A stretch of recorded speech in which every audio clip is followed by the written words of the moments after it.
Okay, so this is um, breathing strategies peer check.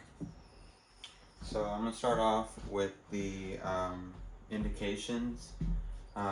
So three indications why we would do breathing exercises would be if the patient is um, having a hard time breathing, so they're having shortness of breath. If their O2 levels are low, and if they're feeling anxious about breathing, so they're just having trouble and feeling anxious about it. Three indications why we would stop or discontinue treatment or not begin treatment with breathing exercises is um, if the patient O2 levels are way below normal with activity, or if they're already low at rest when we first meet them, and then um,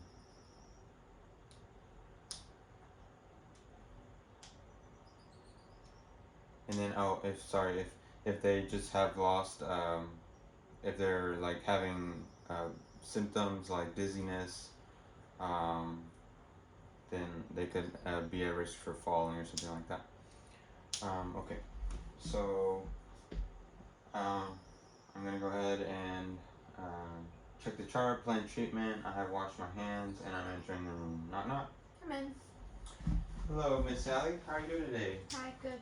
Doing well. My name is Ivan. I'm a student physical therapist assistant. I'm gonna be working with you today with some breathing exercises. Okay. Now, first thing I want to do is go ahead and verify who you are. So, can you please tell me your last name and date of birth? Nesta, August 17th of 95. Let me make sure this is recording. Okay. Sorry. Um, Thank you for that. Miss Ellie, I understand you were just having a hard time breathing and you're having kind of accumulation of fluids, so you're having a lot of sputum, is that correct? Mm-hmm. Okay. So that's why I'm here today. I'm going to rework with you again with some different type of positions to try to help you with those symptoms that you're having. Um, Try to work on some breathing exercises, also um, some pacing activities. Um, so, have you had any other treatments today? Okay. And now, since you've been in the hospital for those symptoms, have you had any other injuries or change of status while you've been here? No. So, you haven't had any falls or anything like that? No. Okay. Um, so, really, only from you is to kind of follow my instructions.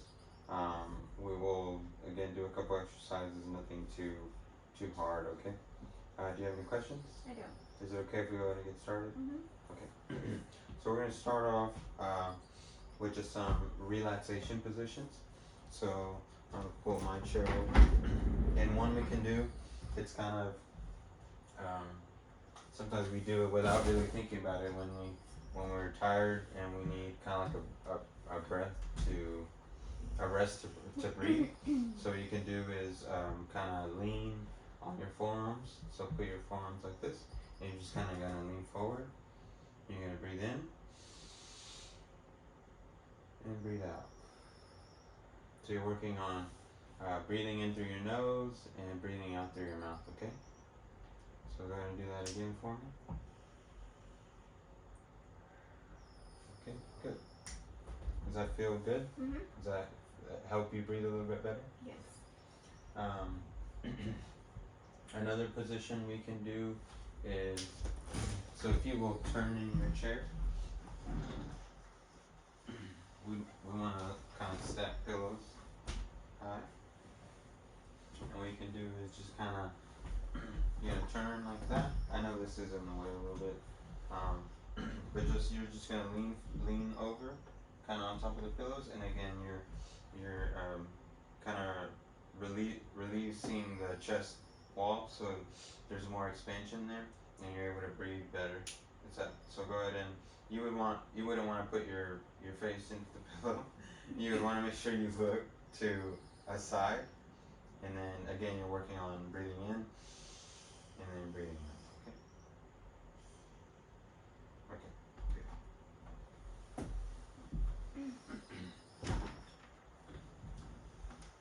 still doing okay?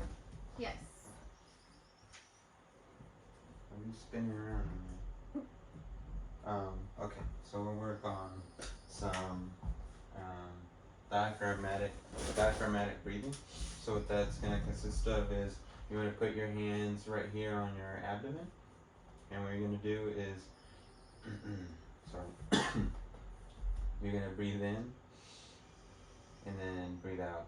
And what you're doing is you're kind of pressing your hands, kind of, you're not trying to stop yourself from breathing, but you're just kind of putting a little bit of pressure so you can feel your stomach come out when you're breathing out. So you're gonna breathe in.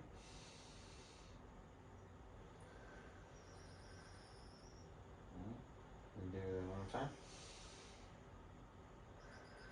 Okay, good.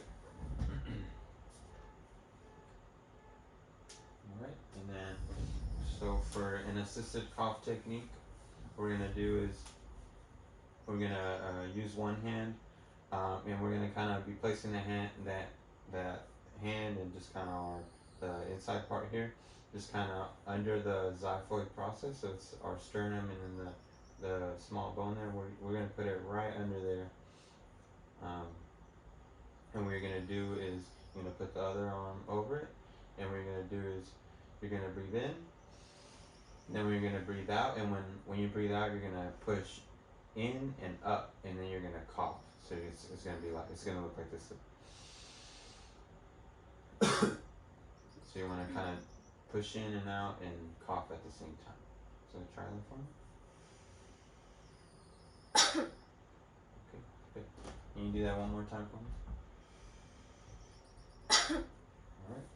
All right. And so another way we could do that is if she couldn't do it herself for any reason or just needed help to do it, I could come behind her.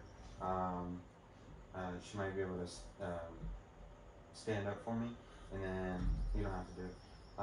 We won't do it right now, just for safety purposes.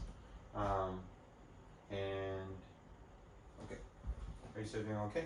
Yes. All right.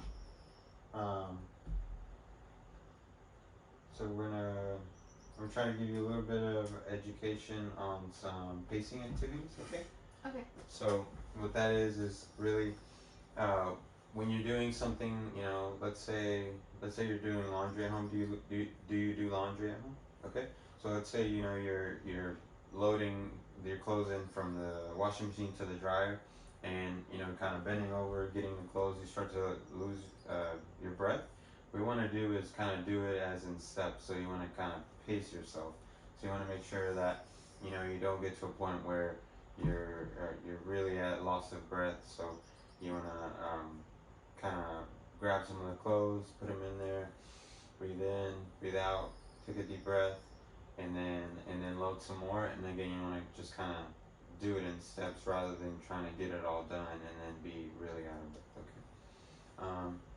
Another way you can work on that is, let's say you're just out. Let's say you're at school or at work, and you're walking and you feel shortness of breath. What you want to do is again stop and then take a deep breath. You want to take a deep breath, breathe out, take a deep breath, and then walk a couple more steps. So as long as you feel like your shortness of breath, then try to do that and stop. And then just don't try to walk a long time without kind of stopping, especially if you feel like you need to. Okay? So something we've kind of already been working on, but I'll kind of demonstrate a little bit more. So you were kind of doing it, so it's like you're breathing in through your nose and then breathing out through your mouth. What you want to do is what we call pursed lip breathing. So you want to breathe in and then you want to breathe out like that. Okay, so try that. Okay, do it one more time.